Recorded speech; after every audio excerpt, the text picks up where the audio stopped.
Hello everyone, मैं मिश्र कुमार। आज की क्लास का अपना टॉपिक है बाइनरी स्टार्स। मतलब दो स्टार्स एक दूसरे को रिवॉल्व कर रही हैं, एक दूसरे का चक्कर काट रही हैं due to their mutual gravitational force. तो इनके बीच में जो आपस में ग्रेविटेशनल फोर्स है उसकी बदौलत ये स्टार्स चक्कर काट रही हैं। अब जरा ध्यान दो, तो ये जो दो बाइनरी स्टार्स मान लिए, दो स्टार्स मान लिए मैंने। बाइनरी मतलब दो ही होता है ना, दो स्टार्स मान लिए। मान लो सेंटर्स के बीच में सेपरेशन है आर। तो जब ये चक्कर काट रही होंगी, ये सब घूम रही होंगी जब ये इस तरीके से, तो कौन से पॉइंट के बाद घूम रही होंगी? वो घूम रही होंगी इनके सेंटर ऑफ मास के around, centre of mass.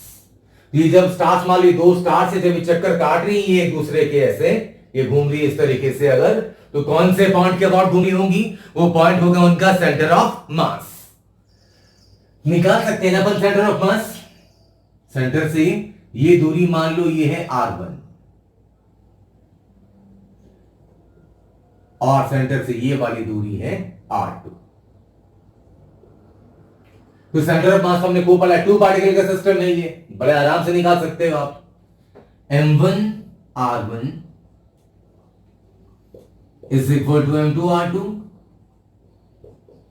Centre of mass के अबाउट मास का मोमेंट सेम होता है, और R1 plus R2 is equal to separation है इन दोनों के बीच में। R1 plus R2 is equal to R। तो ऑन सॉल्विंग, या किसी में एक्सेस मान के भी कर सकते हैं, वो आप बहुत पढ़ा हमने इस पे। सेंटर ऑफ मास में मैंने आपको सारा डिटेल में सारी चीजें बताई हैं। अगर इसकी वजह से कोई परेशान हो रहा हो बच्चा, डायरेक्ट नहीं लैंड कर रहा है इस वीडियो में, तो सेंटर ऑफ मास के प्लेलिस्ट में चाहिए और सेंटर ऑफ मास और पार्टिकल्स जो सिस्टम का है वो पढ़ लें, वहां दिख जाएगा। बहुत इजी है ये, सॉल्व कर लेंगे तो वैल्यू कितनी आ जाएगी? ये R1 की वैल्यू आ जाएगी यहां से, ये आ जाएगा, R1 रख दो, R1 प्लस R2 की वैल्यू हो जाएगी M1 R1 by M2 is equal to R। मतलब यहां से R1 की वैल्यू आ जाएगी, मैंने कुछ गवार की चीज नहीं करी है, R2 की वैल्यू यहां से उठा लिया मैंने, M1 R1 बाई M2 और ये R2 रख दिया यहां पे। तो ये आ गया R1 M2, मतलब R1 की वैल्यू आ गई R1 is equal to M2 R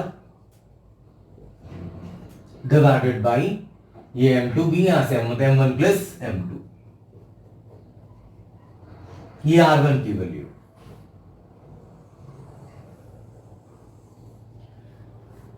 similarly R2 की वैल्यू कितनी आ गई? M1 R by M1 plus M2।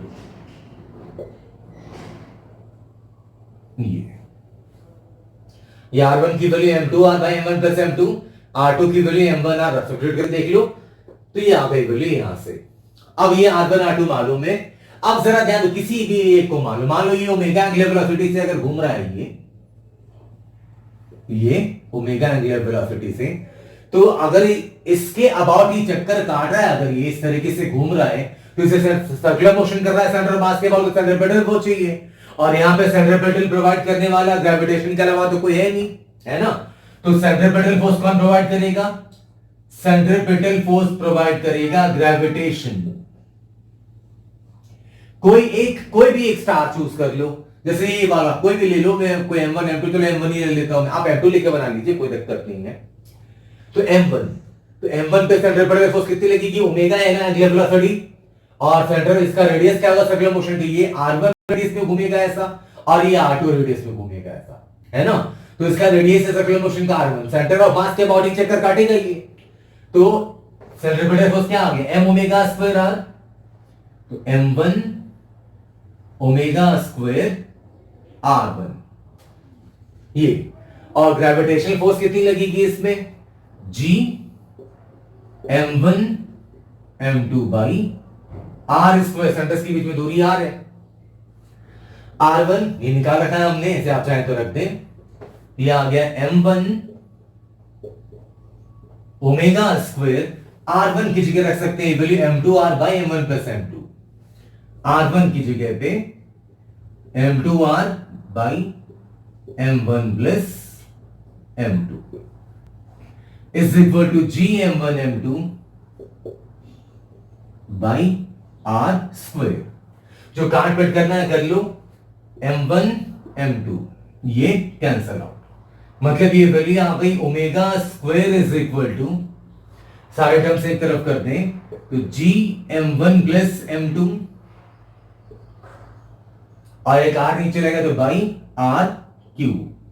तो ये आ गई angular velocity omega is equal to under root g m1 plus m2 divided by r Q.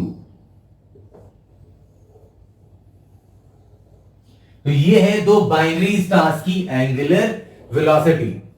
अब अगर आपसे लीनियर स्पीड पूछे कि स्पीड कितनी होगी तो बड़े आराम से निकाल सकते हो आप चाहो तो। अगर पहले स्टार की एक स्पीड चाहिए कि ये कितने स्पीड से जा रहा है v1 और ये मान लो स्पीड कितनी है इसकी v2, तो ये जिस सर्कल पे चक्कर काट रहा है ये इसकी रेडियस कितनी है r1 और ये जिस सर्कल पे चक्कर काट रहा है इसकी रेडियस कितनी है r2। तो बड़े आराम से निकाल सकते हो आप यहाँ पे v1 इज इक्वल टू कितना हो जाएगा ओमेगा r1 और v2 इज इक्वल टू कितना हो जाएगा ओमेगा r2। तो जब ओमेगा की वैल्यू निकल के आ गई यहां से दोनों स्टार्स के बीच में सेंटर के बीच में दूरी तो बताएंगे कि वो r कितना है। तो ओमेगा यहां से जब आप निकाल लोगे तो दोनों स्टार्स की लीनियर स्पीड भी निकाल सकते हैं आप, है ना। तो बस बेसिक फंडा मुझे बस ये बताना था बाइनरी स्टार्स में खास तौर पे ये टर्मिनोलॉजी आ जाती है न्यूमेरिकल्स के अंदर बच्चों को होती है परेशानी। आप कभी परेशान ना हो जब बाइनरी स्टार्स बाइनरी प्लैनेट्स को भी ऐसा बोले तो बाइनरी स्टार्स में बात कर रहे होंगे जब, इसका मतलब दोनों स्टार्स चक्कर काट रही हैं लेकिन एक दूसरे का चक्कर नहीं काट रही, वो सेंटर ऑफ मास के अबाउट घूम रही होती हैं। अर्थ और सन के केस में देख लो, जैसे मान लो कि m1 जो है ये है सन फॉर एग्जांपल। ये सब आप वीडियो पॉज करके नोट कर लें, मैं कुछ चीजें जनरल एनालिसिस के लिए बता रहा हूं। या मैं ऐसा क्यों दिखता है कि अर्थ ही चक्कर काट रही है सन का, ये क्यों नहीं दिखता कि सन चक्कर काट रहा है। अब जरा ये देखो, मान लो कि ये है सन और ये है अर्थ। देखिए तो जो r1 है ये है सेंटर ऑफ मास की दूरी सन से। r1 कितना मिला वहां पे m2r by m1 plus m2। ध्यान देना m1 मान लिया हमने सन और m2 ये मान लिया हमने अर्थ। ये टॉपिक हो गया, मैंने एडिशनल चीजें बता रहा हूं आपको जो प्रैक्टिकल एक्सपीरियंस वाली चीजें हैं। m1 मान लिया सन, m2 मान लिया अर्थ। तो ये हो गया m2 मतलब कि mass of earth into r by m1 मतलब mass of sun plus mass of earth. अब जरा इसके डिनोमिनेटर पे ध्यान दीजिए, इसके डिनोमिनेटर में मास ऑफ सन है और सन के सामने एक बड़े से फुटबॉल के सामने पॉइंट साइज का पार्टिकल वैसा है अर्थ, है ना। मतलब ये डिनोमिनेटर काफी ज्यादा काफी हाई है डिनोमिनेटर। ये अर्थ की मास की क्या औकात सन के सामने, सन के मास के सामने, तो डिनोमिनेटर बहुत ज्यादा है तो इसकी वैल्यू नियरली इक्वल टू क्या नजर आएगी आपको, 0। मतलब अगर अर्थ और सन का सिस्टम कंसिडर करेंगे आप तो सन के सर्कुलर मोशन का रेडियस लगभग से है 0, इसलिए सन चक्कर काटता नजर नहीं आएगा, सिर्फ अर्थ ही चक्कर काटती हुई नजर आएगी सन के। तो ये है कहानी जो हम एक्सपीरियंस कर रहे होते हैं, लॉजिक उसका ये दिया मैंने आपको। तो छोटा सा सेशन था, छोटा सा टॉपिक था। आई होप परेशानी ना हुई हो तो मुझे फीडबैक कमेंट से बताएं। मिलते हैं अगली क्लास में नए टॉपिक के साथ। थैंक यू सो मच, ध्यान रखिए। जय हिंद, जय भारत।